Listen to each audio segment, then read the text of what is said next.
Yes, it's John G. Sutton.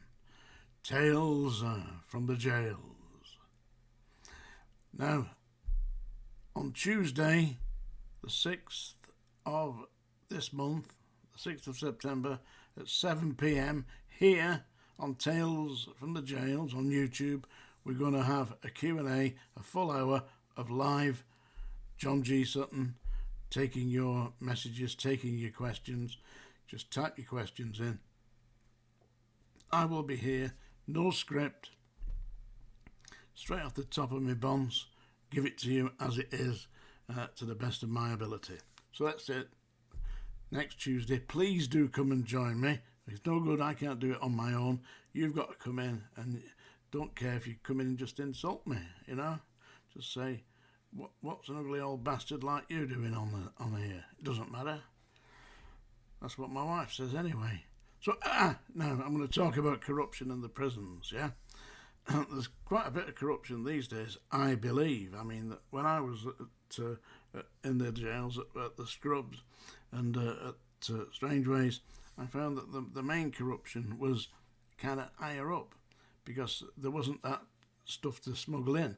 I mean, there wasn't drugs, there wasn't spice or crack or cannabis, there wasn't all that stuff going around at the time, and I've never tried any anyway. So basically, the junior staff were not, as far as I knew, smuggling it in.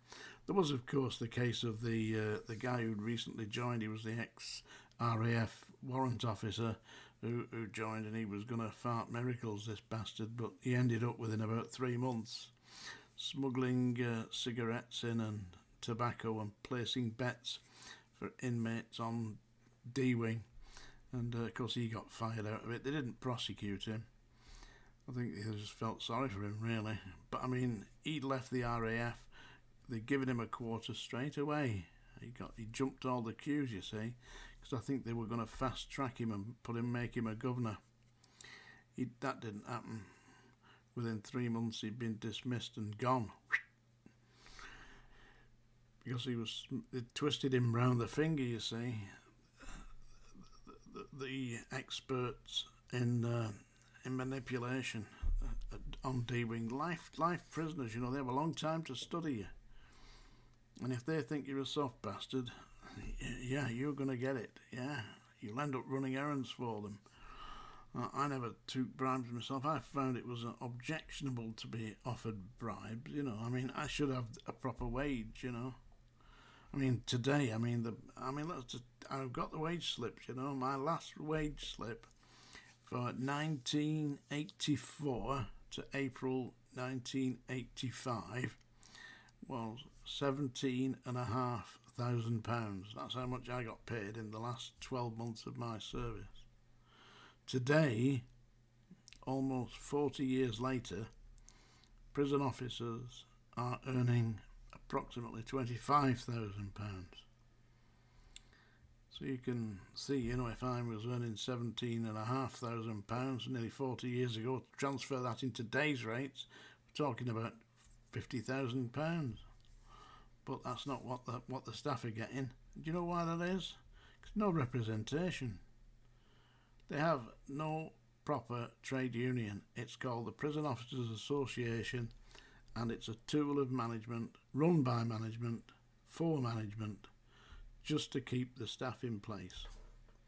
I tried to introduce a thing called the Prison Force Federation, which was a registered trade union, and I was elected as the General Secretary. But the staff got terrified when they arrested me and charged me with, well, you've seen him on that BBC film. Watch the BBC documentary in the 3rd series called Screws. You'll see the Governor, Norman Brown, and the number 1 chief officer, the number 1 chief officer, they're there plotting how to prosecute me. And they'll do that in front of the TV cameras. Then imagine what they'll do when they're on their own, yeah?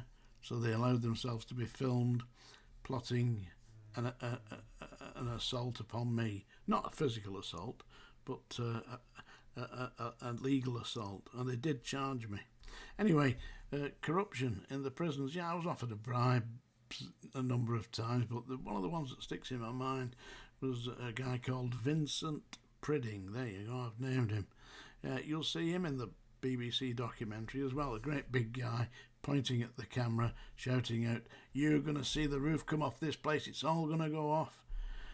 He was right in the end. I mean, it was obviously going to happen. You couldn't continue running the regime like that on fear. Eventually, the dog is going to turn around and bite you.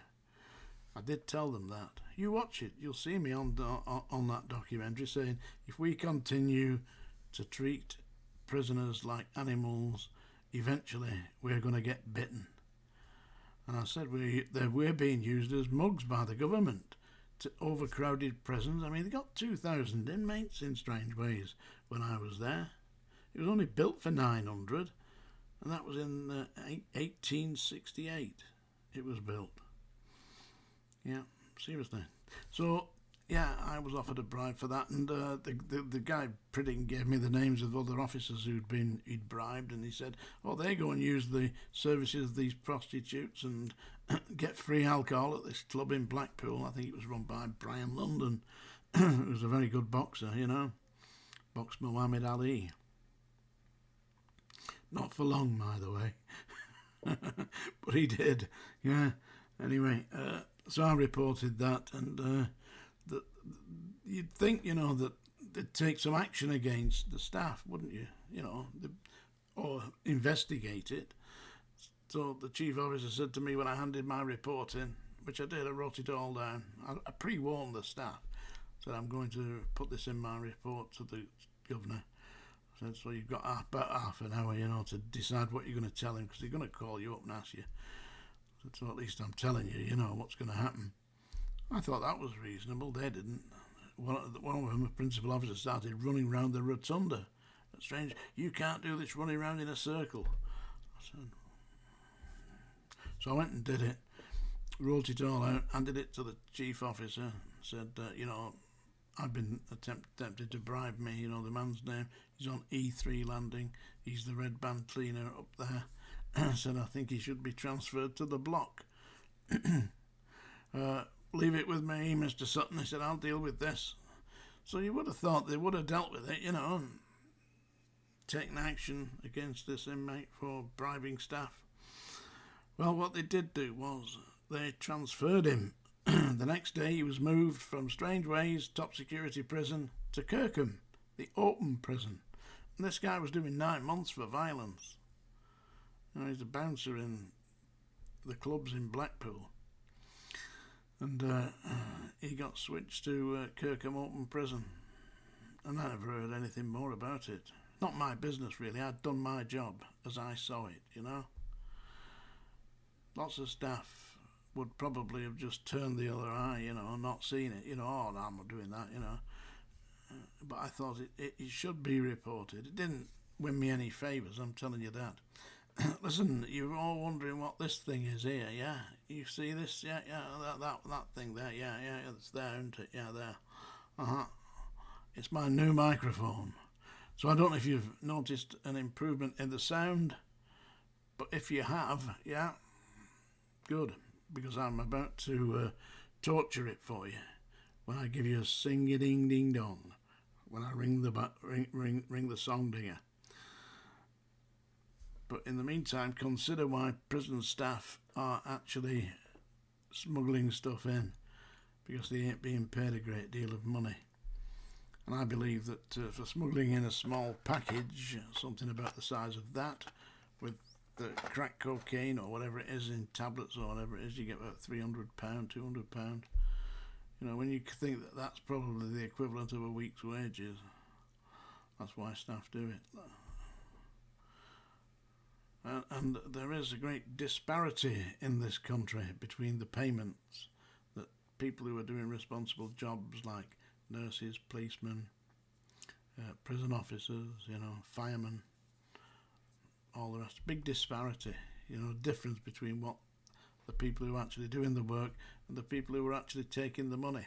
Like they're getting the money. I mean, the people in Parliament, I don't know what they get, but 70, 80,000 a year. It's not a lot of money, but I mean, they also get the same again for their office staff plus all expenses, and some of them are claiming expenses for heating their second homes in London because they claim they can't travel. Yeah, you can't travel from Brighton to London or something like that, so they have a second home in London.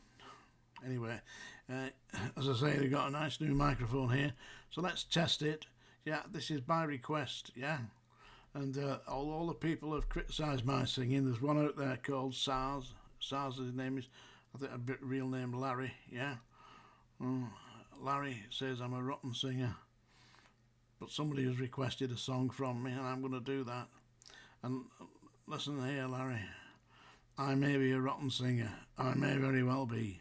But I don't live in Rotherham, so I can't be that daft, can I? Actually, I like Rotherham. I like the area around Rotherham. It's very Lancashire-ish, yeah, which it's not anymore. It's Greater Manchester, but here we go. Now I'm going to torture this. Somebody that specifically requested this, so let's see if I can do it. It's Lee Marvin's version of Wandering Star, sung by John G. Sutton. Are you sitting comfortably? We'll soon bugger that up for you. I was born under a wandering star. I was born under a wandering star. Wheels are made for rolling, mules are made to pack. I never seen a sight that didn't look better looking back. I was born under a wandering star. Mud can make you prisoner, and the plains can bake you dry. Snow can burn your eyes, but only people make you cry. Home is made for coming from, for dreams of going to, which, with any luck, will never come true. I was born under a wandering star. Do I know where hell is? Hell is in hello. Heaven is goodbye. Forever it's time for me to go. I was born under a wandering star. A wandering star. Mud can make you prisoner, and the plains can bake you dry. Snow can burn your eyes, but only people make you cry. Home is made for coming from, for dreams of going to, which with any luck will never come true. I was born under a wandering star. When I get to heaven, tie me to a tree, or I'll begin to roam, and soon you'll know where I will be. I was born under a wandering star. A wandering star. There you go. We absolutely knocked the wheels off that bastard, didn't we? Don't forget, next Tuesday, 7 p.m, here, live, JGS on Q&A's Tales from the Jails. Thank you very much.